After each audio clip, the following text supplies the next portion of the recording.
Fill in the blank. You're not getting any younger, so... Work your ass off. What do you have to lose?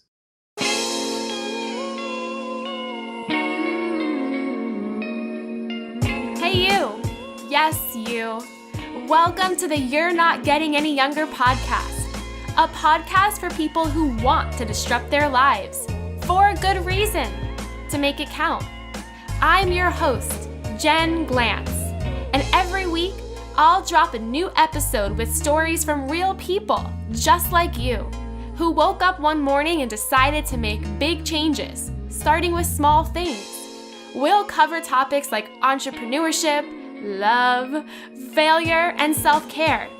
Hey, you're not getting any younger, so let's make this an adventure. Ready? They teach you in comedy that one of the most important rules to be successful up on stage is believing in your own jokes. If you don't think what's about to slide off your tongue is funny, nobody else will.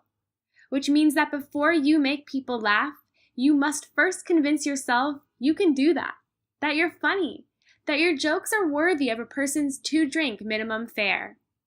I once did stand-up comedy school, and at the very end of the semester, in order to graduate, I had to stand up on stage at a New York City comedy club and make people laugh for 6 minutes straight. The moment before it was my turn to drag my Converse sneakers up on the stage, I remember heading to the bathroom, draining my bladder, looking at myself in the mirror, and laughing. I do that whole look in the mirror thing a lot now, before big moments in my life. And I remind myself that I deserve to be there, that I am good enough, funny enough, smart enough, brilliant enough, and I don't need anybody else to tell me that because now I tell myself. This week's guest has worked her butt off to make it in the comedy world, never taking rejection to heart or failure too seriously. Meet Rachael O'Brien, a stand-up comic and actress. Currently, Rachael can be seen on Bravo's hit TV show Vanderpump Rules, which recently aired its new season. Welcome to the show, Rachael. Okay, so my first question for you is that you recently did something that I've always wanted to do, which is 23andMe. What was your experience like, Rachael? Okay.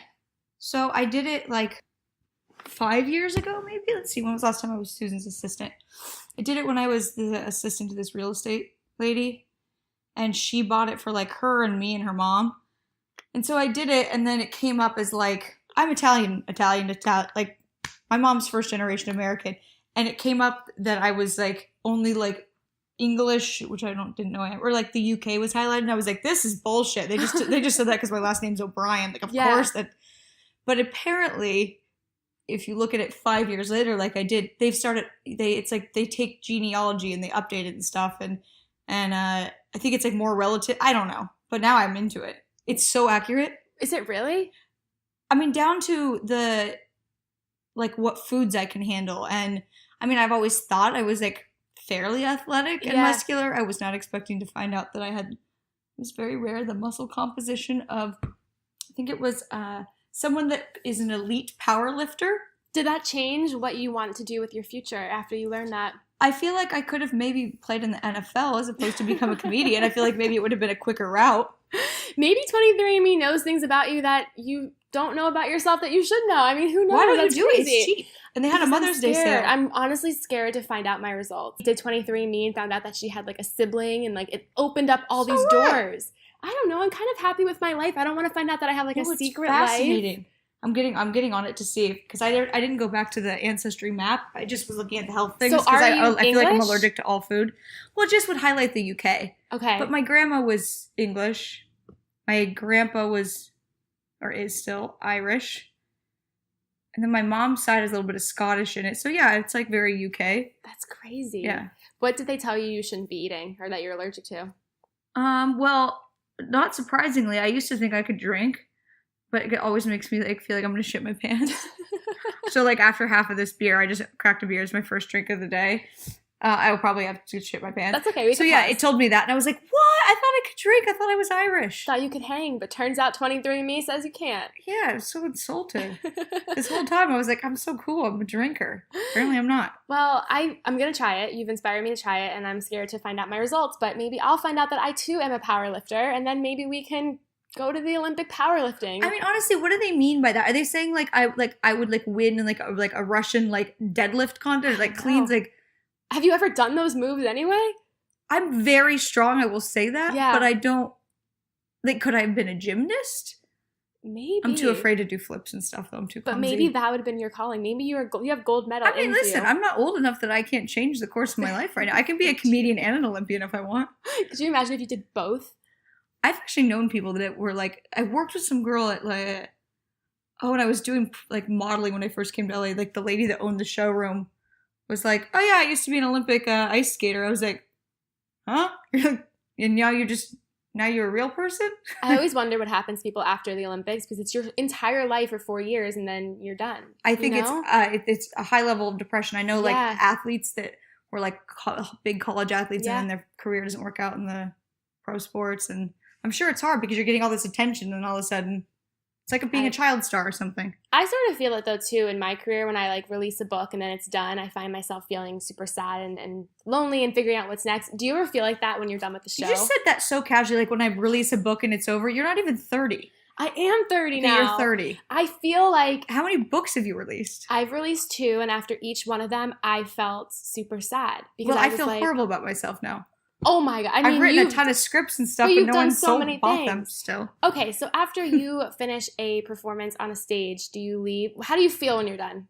You feel, well, unless it was a horrible performance. When it's a horrible performance, you're like, I hate myself and everyone hates me. I'm going to go to bed.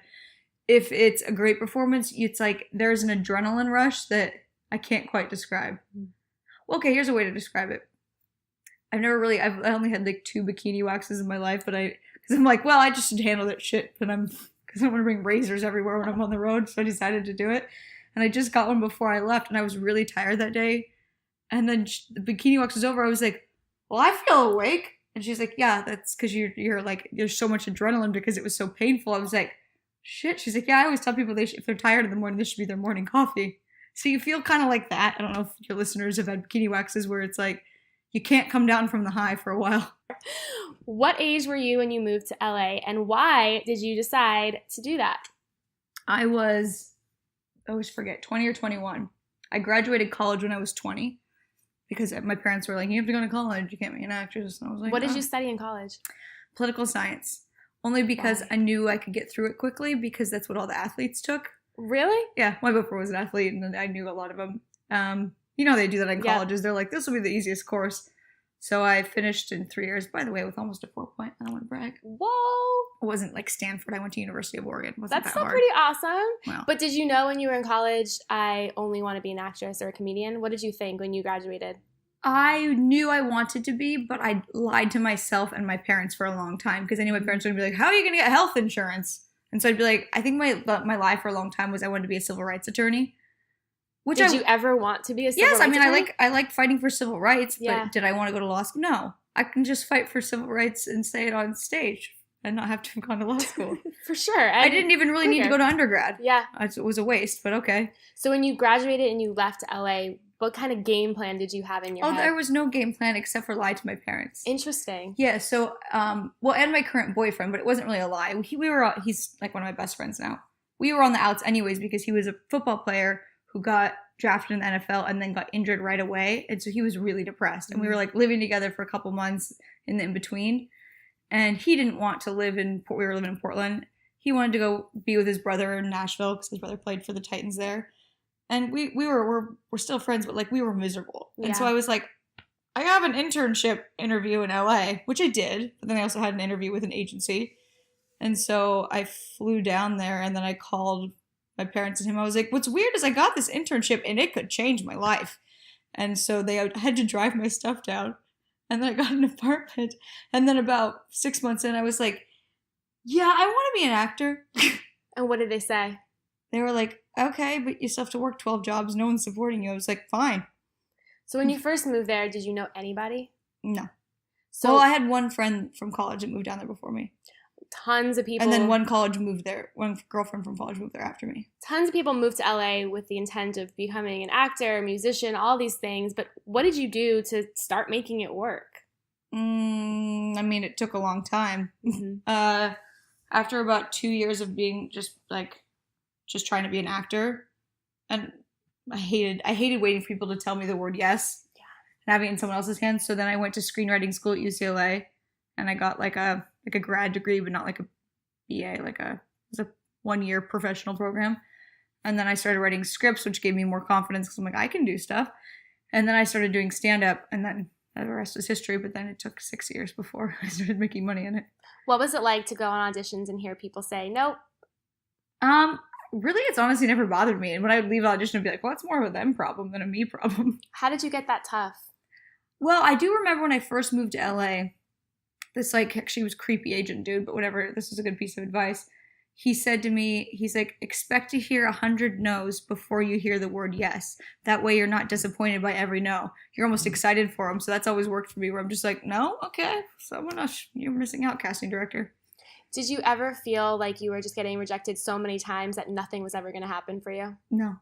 I think I'm like a tad psychic, or like I have good gut intuition, and so does my mom, where I just always, like, I'm like, it's also just a numbers game. If you stick at something and you have some talent at it and you work at it, like, yes or no. I was just like, when? Yeah.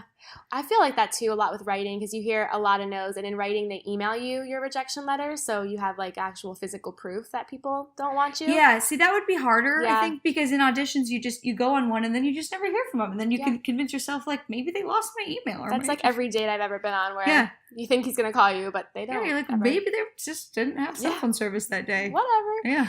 When you made the transition from acting to wanting to go into comedy, how did you realize, okay, I'm really funny, I can make really awesome jokes? Like, how did that happen in your head?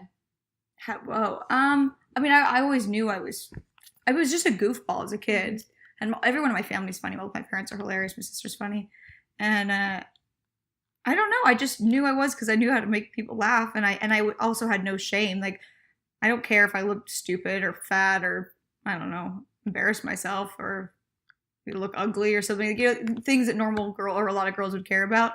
It's never really crossed my mind, just because I was actually kind of an ugly kid. And so was I.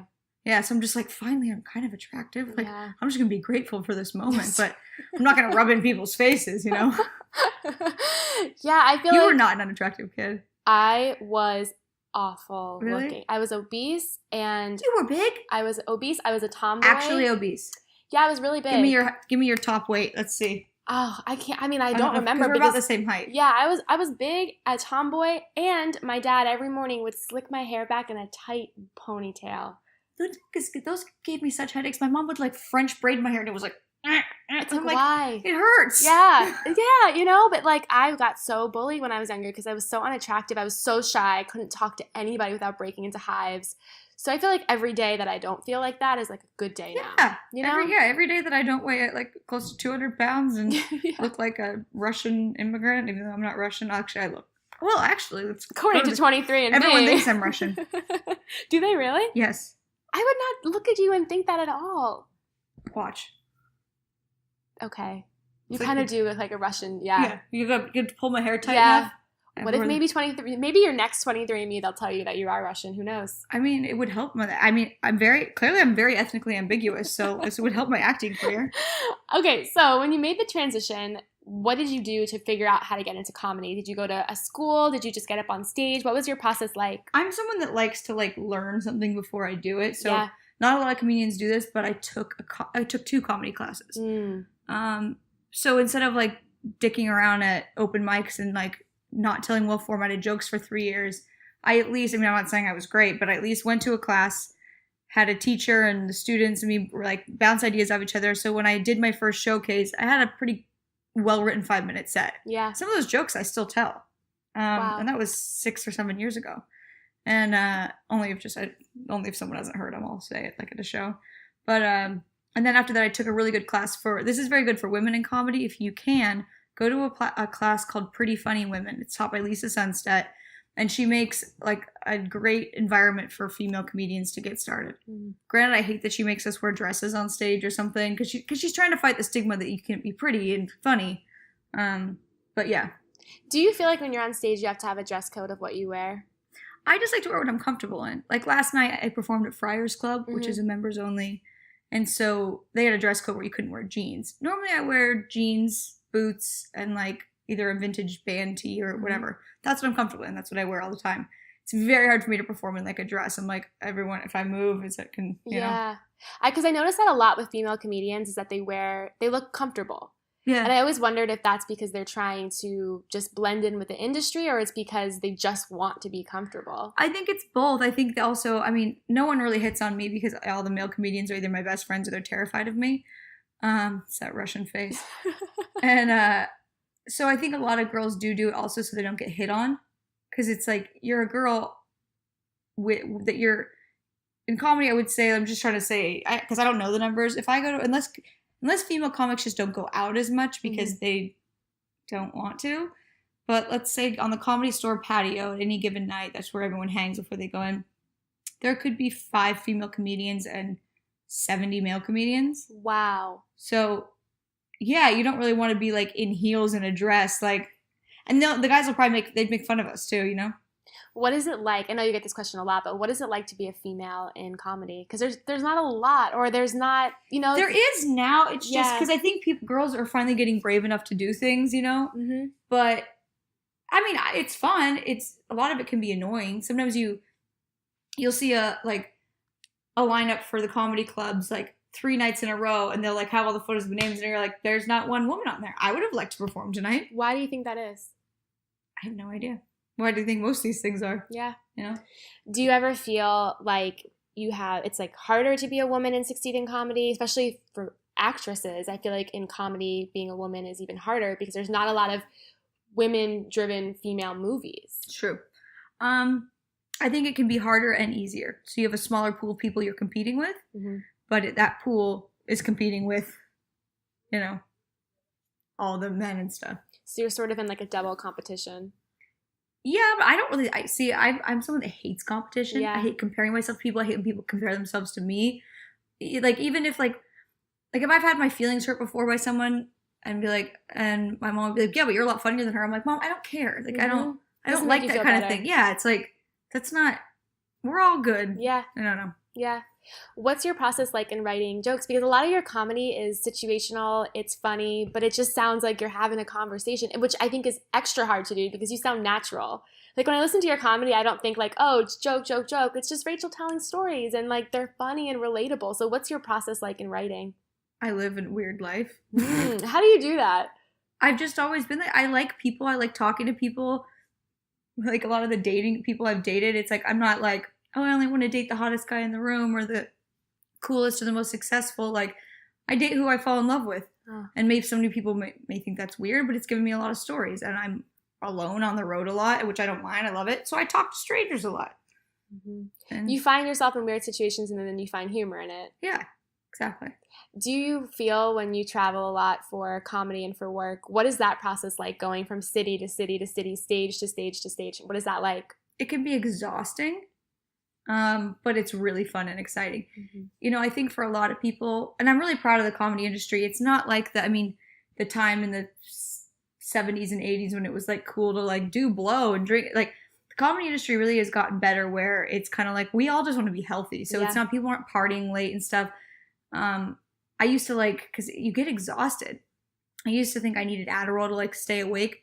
As it turns out, B12 is the natural version of that. And like, you don't have to like, when you're high after the show, for example, you don't need to like go out partying to take yourself down. Just go to a diner, eat a bunch of food, and then put yourself to bed. I like that a whole lot better than going to party. I feel like the older you get too, the more you're like, I just want to do what I want to do, and not like it's the same when you work a 9-to-5 job. You feel like you have to go to happy hour with everyone you work with, but it's like no, you don't have to do that. Whatever the hell you want. Yeah. I think that's actually how I feel like I don't think I'm that successful, and but I mean I'm starting to make it. I actually think that is how I've managed to save some money and stuff because I didn't usually go with the crowd. And like, you know, if I didn't feel like partying, I couldn't, because I had 7 jobs, you know, was doing comedy at night and I had to do an assistant job, then manager of the apartment building that I lived in, if I didn't feel like going out, I would just be like, no, sorry. Yeah. Or if I was at a place and everyone was getting drunk and I didn't want to be there anymore, I would tell my friends. And then if they didn't remember it, cool. And then I would just Irish goodbye. I feel like just by talking to you, you have a lot of confidence in yourself and who you are, and you don't feel like you have to be somebody else. How did you feel like you got that way? Because it's such a amazing way to be, but a lot of people aren't like that. Like, a lot of people feel like they have to blend in or like go with the crowd. So how do you think you got like this? I was uncomfortable for a long time in LA. Like, not uncomfortable. Like, I cared more about like hurting people's feelings, or like I didn't want to be like too dressed up, or like I never wanted to be like prettier than the other girls in the room because I'm like, they're gonna hate me. Yeah. So then I would just sort of, but now I've gotten to the point where I'm just like, hey, I'm being nice. If you don't like me, you don't like me, you know? But I think that's also why I never like booked a lot of stuff in the beginning, because I was like just like always felt like I don't think anyone wants. Should I be here? I don't know. I'm 32. Don't tell anyone that. I'm in my mid to late 20s. Same. Yeah. That's what I don't really care, but like in the industry, there you can't really say your age, even if you look younger. It's whatever. Yep. You look a lot younger than 30, by the way. So do you. I've always kind of looked like 30. I feel like you 18. Look a strong 27. Ooh, a strong. Like, I feel like you could be 27 for the next 10 years. Perfect. My mom's 60 and she looks 40. Really? Yes. You have good genes. Yeah, we sleep a lot. We take care of ourselves.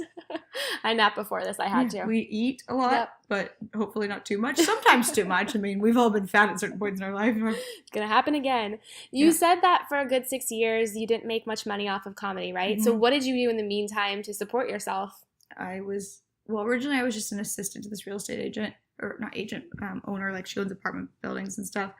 And then when Airbnb came out, she wanted to try it. So then I started just managing her Airbnbs. And I was always living in apartments where I either managed the building I lived in, so I got like a rent discount or something. There was a time where my rent was $300 for like 2 years. What an amazing idea to do, you know?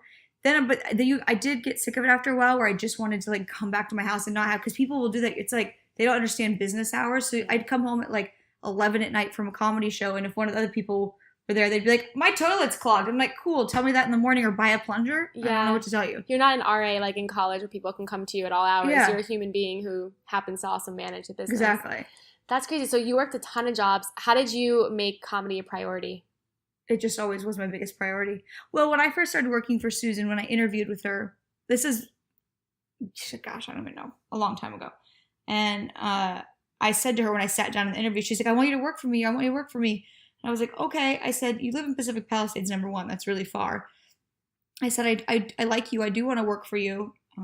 The pay is very low, but whatever. I said, my only condition, I said, you can pay me this amount, is that you let me leave at any time I need to for an audition. I said, I'll always come back, but if I need to go back to Hollywood for an audition, so I sort of like made a deal with her.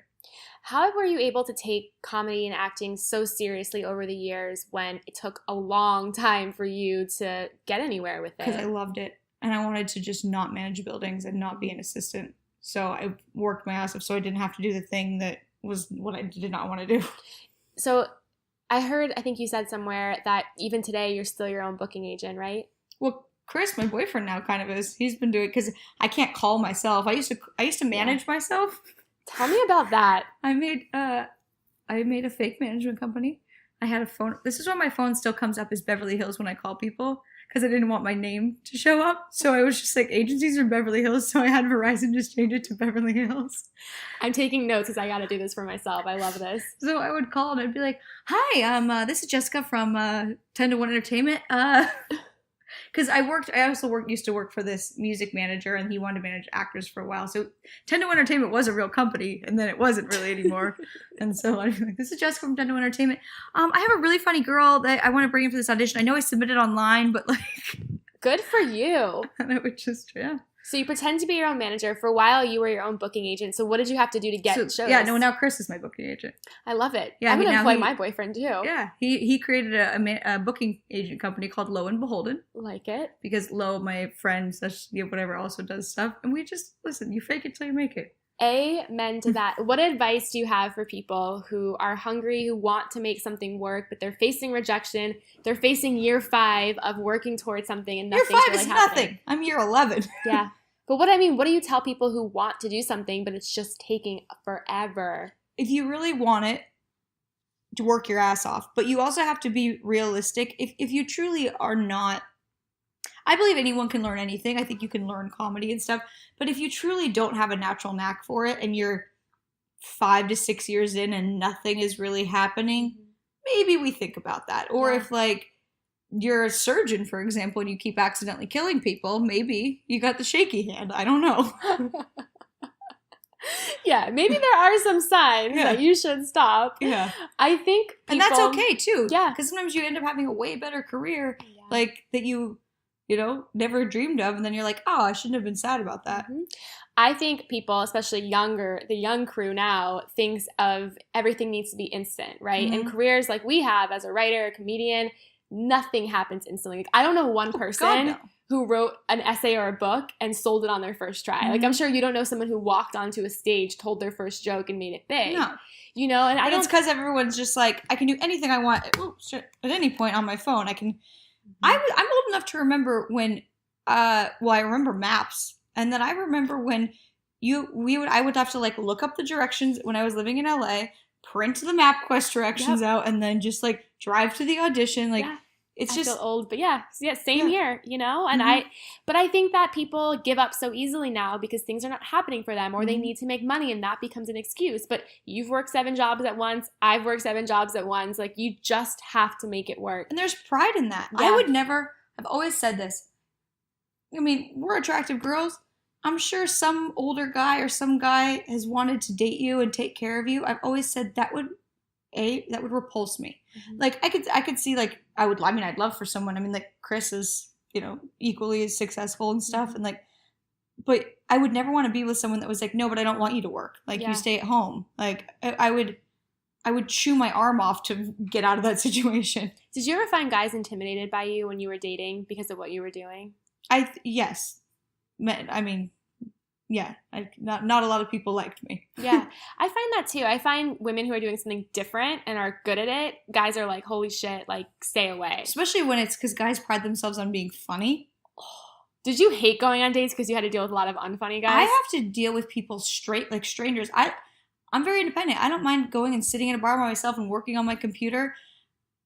And guys will start talking, and then I'm like, oh, yeah. And they're like, what do you do? I'm like, I'm a comedian, and they're just typing whatever. And they're like, I got a joke for you. I'm like, oh, my God, what is it going to be? What's it going to be? And it's always horrible. And I'm like, Do they ever say you're a comedian and say it sort of in a rude way back to you? Yeah, but I'm usually, I'm like, yeah, I know I don't look like one. It's fine. I'm used to it. What's your response, or what was your response when people would tell you, get a real job? The only people that would ever really said that are my parents, but they didn't really ever, they believed in me, but they would just be like, how are you getting insurance? Or how do you pay your rent? I'm like, if you don't want to help me out, trust me, I'll figure it out. But okay, thanks. I had a lot of people still tell me, maybe you should like figure it out and get something real, but this is real. It drives me crazy. Yeah, it's like, but do you know what I do? You know, people just assume. I'll like smile and be like, Yeah. But then usually I'm like, go do something else now. Yeah. Or I'm going to get off the phone now when people say that to me. One of my favorite stories that I heard you tell on your podcast was about how you moved to LA and you were about to sign with this agency, and they're like, we'll make you a star, we'll do all this stuff for you, but you got to pay us a lot of money right now. Oh my God. And then I did. And then, like, because they were, like, pressuring me, and then... So what did they say they were going to do for you? Stuff that was never not going to be true. They were like, you could be a model. I'm like, no, I couldn't. I'm 5'4". And also, I was, like, a little chubbier at that point. I'm like... It was just, but they were so good. They were such scammers. Yeah. And I was 21 years old, and I was just like, I didn't know what to say. So I was like, okay. And then I got in my car to leave, and minutes later, I, like, called my bank. I was like, cancel that transaction. Then called them. I was like, you fucking scammed me. That's being canceled. And then they called and threatened me for like 10 phone calls. I was like, oh, sure, I'll write this down. You're not threatening me. I was like, you can't have my money, you idiot. But how at the age of 20 did you know that this wasn't legit? Because I feel like when you're that young. It's a gut feeling where you're like, and also you telling me I can be a model. I know what models look like. Mm-hmm. They're tall. Like, yeah. Sometimes they're like 5'7". Yeah. But don't tell me I could be a runway model when I could maybe model children's clothes. Like, it's ridiculous.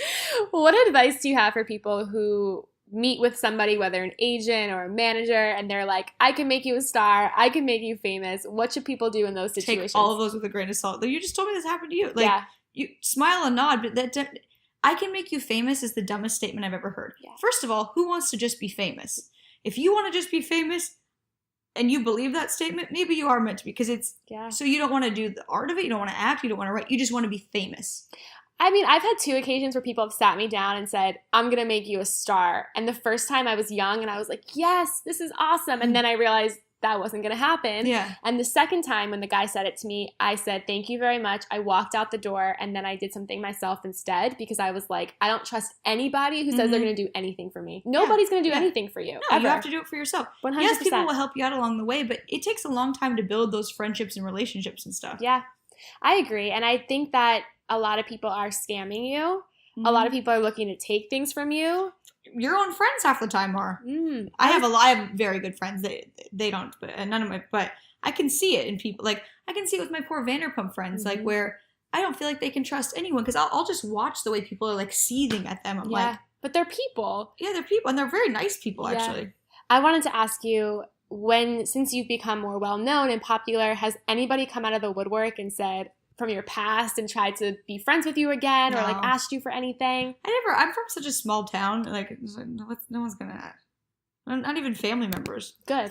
Yeah. I've discovered a ton of family members since I've been all over the place. People are like, I'm your 8th cousin from this part of your family, and it's like people just suddenly pop out of everywhere. Yeah. It's interesting. I mean, I like to. I mean, if someone did that, I'd like to meet them. But if they were annoying, then I mean, I know family's family, but sometimes family can be annoying.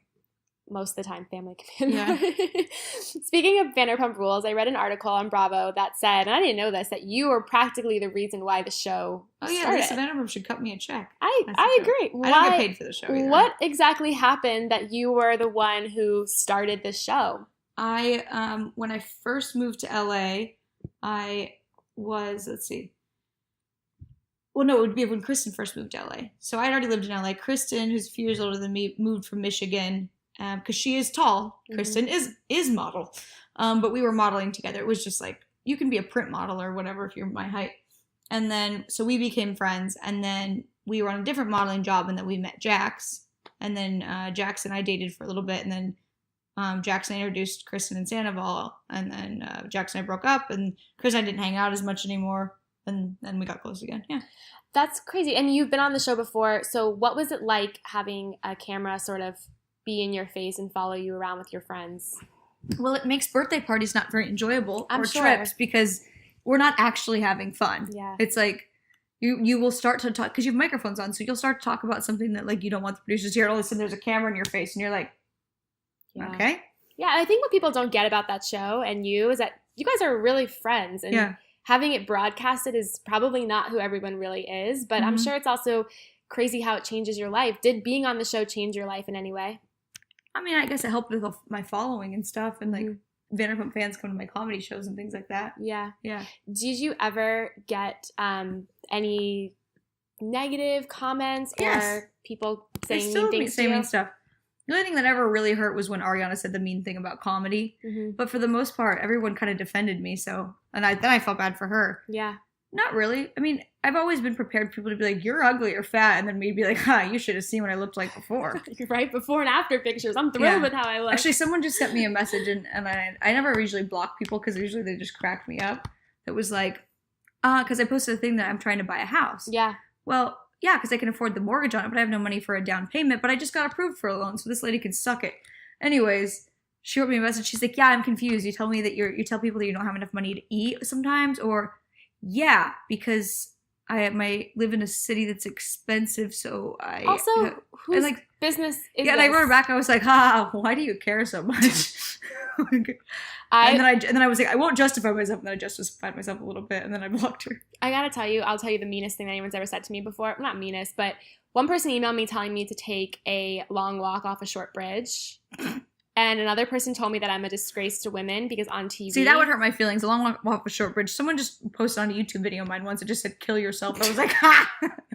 That's pretty funny. Crazy. It's absolutely crazy. I was like, but I liked that you didn't use a lot of words. It was like a Great really job. good writing skill. Way to get to the point.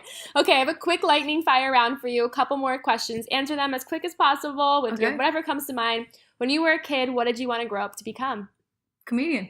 What's your dream job now? Or Chris Farley. Oh. Dream job now.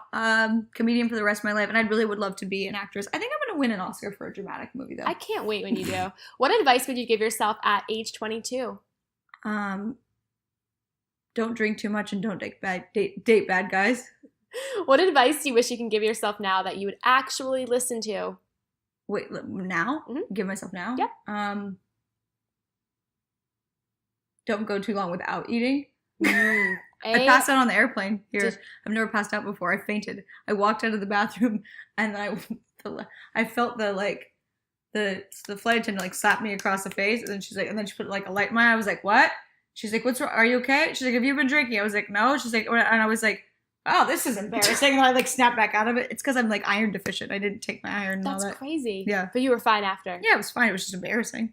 I would be so nervous. What is the best advice anyone has ever given you? Anything my parents have said, honestly. Oh, I love when my dad says this. My dad, when I've ever had like guys do mean things to me or like friends or whatever, I'm like, I'm bad. I'm gonna call them. And he's like, do you really think that's gonna do anything? And he's like, I forget how he said it. He goes, in business, because my dad's a pretty good businessman, but he built his business on his own. We were like poor when I was little. And now he's very successful, but this is how he handles business. And I can see how my dad's because people are intimidated by him, even though he's the sweetest guy in the world. He goes, never let anyone know what you're thinking. He's like, smile at them, nod at them. I like that. Yeah, never let anyone know what you're thinking. I mean, because emotions and flying off the handle, never good. You just look crazy. I need to pay attention to that advice way more often. Yeah. Tell us about your number one moment of failure. What? It's many of them. I don't know. There's been a lot. My final question for you. Fill in the blank. You're not getting any younger, so... Work your ass off. What do you have to lose? Love it. Tell us where we can find out more about you and your shows. RachelO'BrienComedy.com. And if this podcast comes out before my shows in New York, May 18th, Hoboken, New Jersey. May 24th, Ars Nova or Theater 511 at the same place in Manhattan. And then May 23rd in Boston, Massachusetts. Awesome. Thanks so much, Rachel. Thank you for having me. Thank you. Hey, you. Thank you for listening to the You're Not Getting Any Younger podcast. There are hundreds of thousands of pods out there, so thank you for listening to this one. You can find the show notes for this week's episode up on our website, anyyounger.com. Subscribe, rate, and review the You're Not Getting Any Younger podcast on iTunes so that other ears around the world can listen too. Oh, and join our secret You're Not Getting Any Younger Facebook group, where over 1,000 people are talking about how to disrupt their lives, for a good reason, to make it count. Until next week, all my love, Jen Glantz.